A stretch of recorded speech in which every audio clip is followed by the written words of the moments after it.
अस्सलाम वालेकुम, मेरा नाम doctor Abdul mannan.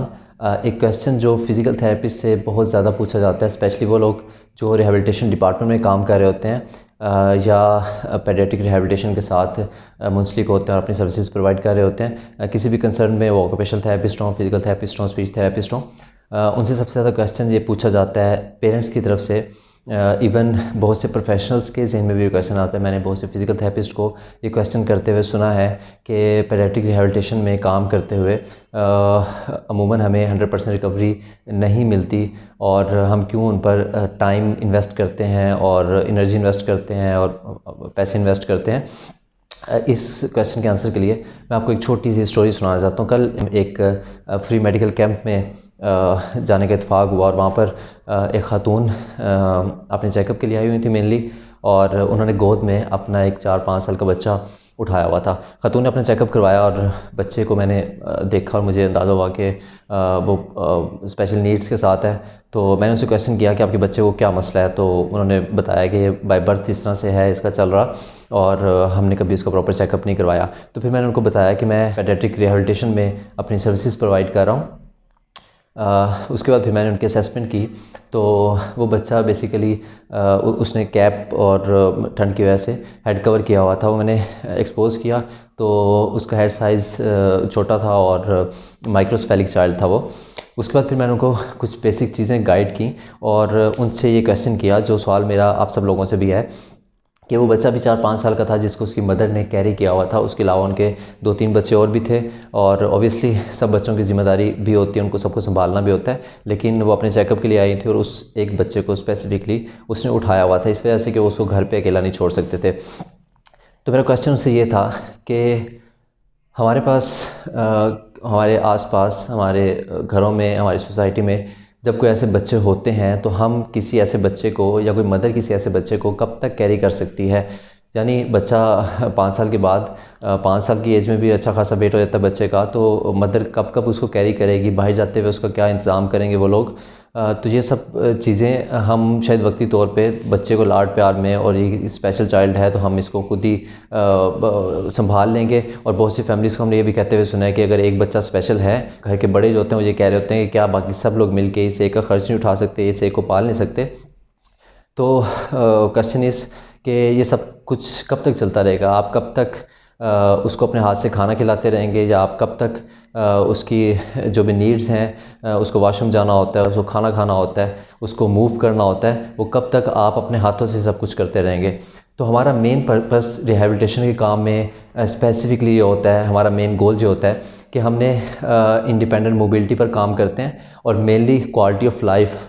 Of life ना सिर्फ उस एक बच्चे की बल्कि उनकी पूरी फैमिली, क्योंकि ऐसे किसी भी केस में हमने देखा कि पूरी फैमिली सफ़र कर रही होती है। ना सिर्फ पेरेंट्स सफ़र कर रहे होते हैं, बाकी सिबलिंग्स भी सफ़र करते हैं, और पूरा घर जो है उसमें मेंटली तौर पर भी और फाइनेंशियली तौर पर भी उससे इफ़ेक्ट हो रहा होता है। तो हमारा मेन गोल रिहैबिलिटेशन के काम में ये होता है कि हम किसी भी पेशेंट को इंडिपेंडेंट मोबिलिटी प्रोवाइड करें। हम ये कोशिश करें कि अगर कोई बच्चा बेड रिडन है तो उसको उठा के हम व्हील चेयर पर ले आएँ, और अगर कोई बच्चा व्हील चेयर पर है तो हम उसको उठा के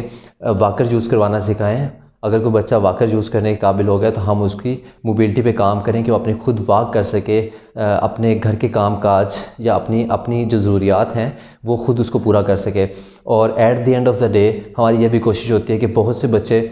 जिनका कोग्निशन लेवल अच्छा होता है या जिनका थिंकिंग प्रोसेस अच्छा होता है, जो बात को समझते हैं, अंडरस्टैंड करते हैं, और उन ऐसे बच्चों को हम ट्रेन करें, किसी भी स्किल के साथ इक्विप करें उनको। और आजकल तो इंटरनेट के दौर में ये काम बहुत आसान हो गया कि कंप्यूटर के स्किल्स बच्चे इजीली सीख जाते हैं, और फ्रीलांसिंग के थ्रू घर बैठे बहुत से ऐसे स्टोरीज़ हैं जहाँ पर स्पेशल लोग जो हैं वो एक हैंडसम अर्निंग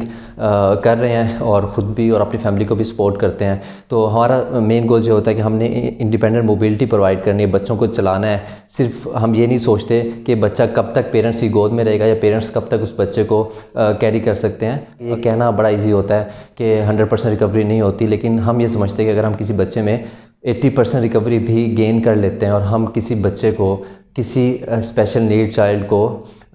या किसी भी मल्टीपल डिसऑर्डर के साथ कोई बच्चा है उसको इस काबिल बना देते हैं कि वो ऑटोमेटिक चेयर ही अपनी खुद ब खुद रन कर सके, वो वॉकर यूज़ कर सके, वो वॉक कर सके, कोई बच्चा स्कूल जा सके, वो अपनी जॉब के लिए जा सके, अपने घर में खेल सके, मूव कर सके, अपने भाई बहनों के साथ अपने हाथ से खाना खा सके, खुद वॉशरूम ट्रेन हो सके। तो उनकी इंडिपेंडेंट मोबिलिटी रिक्वायर्ड होती है और हम अल्टीमेटली जो क्वालिटी ऑफ लाइफ है ना सिर्फ उस बच्चे की बल्कि उस पूरी फैमिली की, वो हमें बूस्टअप करना होती है। दूसरी बात ये कि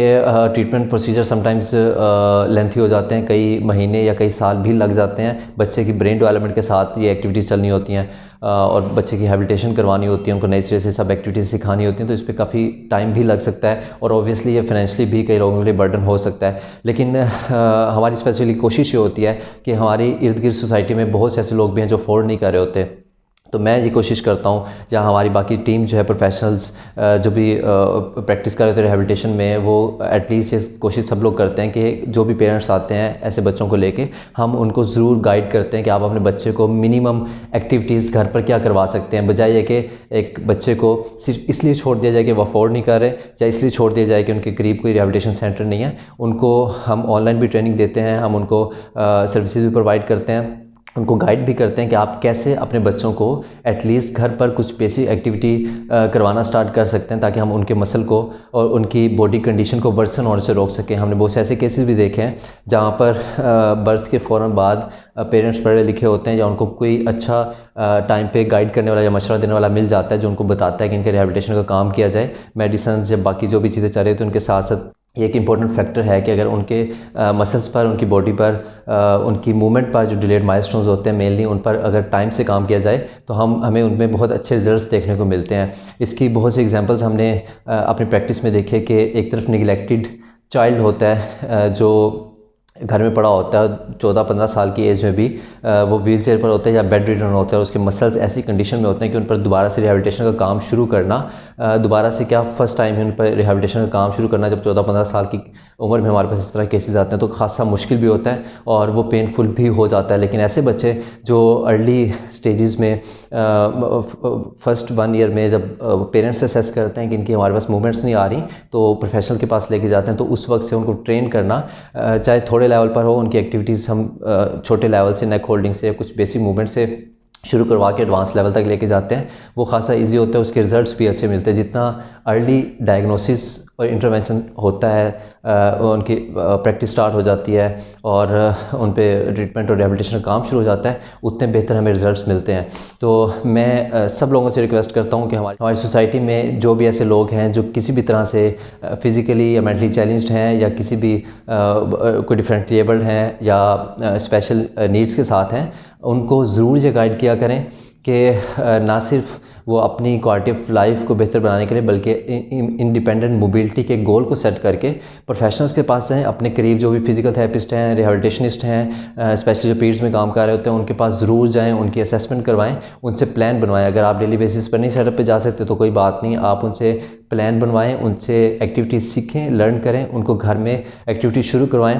और फिर रेगुलर बेसिस पर उनसे विज़िट करें और उसकी जो भी प्रोग्नोसिस है उसको मॉनिटर करें। और ना सिर्फ रिहैबिलिटेशन का काम बल्कि बहुत से केसेस में हमें स्पीच थेरेपी, हमें ऑक्यूपेशनल थेरेपी, हमें साइकोथेरेपी, बिहेवियर थेरेपी, इन सब चीज़ों की भी ज़रूरत पड़ती है। अभी इस वक्त हम अपने क्लिनिक में मौजूद हैं जहाँ पर हमने एक नया रूम स्पेसिफिकली क्यूब किया है ऐसे बच्चों के लिए जिनको मल्टीपल डिसऑर्डर्स होते हैं या जिनको एक से ज़्यादा सर्विसेज चाहिए होती हैं। सब कुछ के साथ साथ एक और फैक्ट जो मैं ऐड करना चाहता हूँ, पेडियाट्रिक रिहैबिलिटेशन में सर्विसेज प्रोवाइड करना, वो कोई भी प्रोफेशनल हो, इवन जो पेरेंट्स हैं अपने बच्चों को डील कर रहे होते हैं और वो फैमिलीज़ जो ऐसे किसी भी सिनेरियो के साथ अटैच होती हैं, it's not easy either financially और इमोशनली इन सब चीज़ों को डील करना, क्योंकि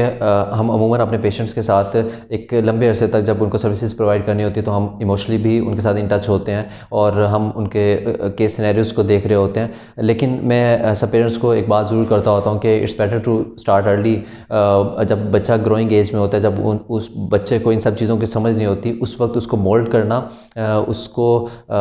एक्यूप करना उसके स्किल्स के साथ और उसकी डेवलपमेंट के साथ, वो इजी भी होता है। In some cases it could be painful, लेकिन बेहतर होता है कि अगर हम अर्ली स्टेजेस पे इन सब चीज़ों को हैंडल कर लें। यानी हम पेरेंट्स को ये समझाते हैं कि बच्चे का रोना जो है वो कम उम्र में बर्दाश्त कर लें तो ज़्यादा बेहतर होता है, बजाय ये कि बच्चा बड़ा हो, अडल्ट हो और उस वक्त बच्चा भी रो रहा हो और पूरी फैमिली भी रो रही हो। तो बेहतर ये होता है कि जितना जल्दी पॉसिबल हो किसी भी प्रोफेशनल्स के साथ आप ज़रूर मशवरा किया करें, उनसे कंसल्ट करें, असेसमेंट करवाएं।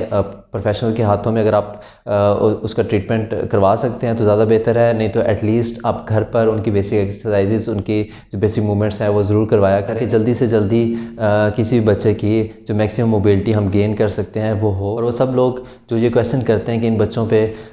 हैबिलिटेशन का या रिहैबिलिटेशन का काम करने से क्या फ़ायदा होता है, हम क्यों इन पर टाइम ज़ाया करते हैं, क्यों इन पर पैसे ज़ाया करते हैं जबकि इनमें 100% रिकवरी नहीं आती, तो मेरा उनसे सिर्फ ये क्वेश्चन है कि अगर हम अपनी डेवलपमेंट पर, अपनी लग्जरीज पर, अपनी एजुकेशन पर, अपनी हेल्थ पर पैसे इन्वेस्ट कर सकते हैं, अपनी एनर्जी इन्वेस्ट कर सकते हैं, उसके लिए परेशान हो सकते हैं और अपनी सारा दिन की भाग दौड़ जो है इसके लिए कर सकते हैं, तो जो भी स्पेशल नीड्स के साथ चिल्ड्रन हैं उनका भी पूरा हक है कि उनको प्रॉपर ट्रीटमेंट प्रोवाइड की जाए, उनको प्रॉपर सर्विसेज प्रोवाइड की जाए, प्रॉपर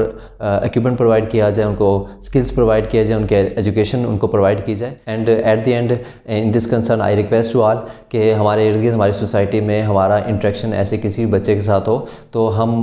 उस बच्चे को या उनके पेरेंट्स को ज़रूर गाइड करें कि आप इनकी एजुकेशन पर, इनकी स्पेशल एजुकेशन के हवाले से या इनकी ट्रीटमेंट के हवाले से ज़रूर कंसर्न हो और अपने करीबी कोई भी फिज़िकल थेरेपिस्ट हैं उनसे प्रॉपर असेसमेंट करवाएं और उनकी रिहैबिलिटेशन पे ज़रूर काम करें। Thank you so much.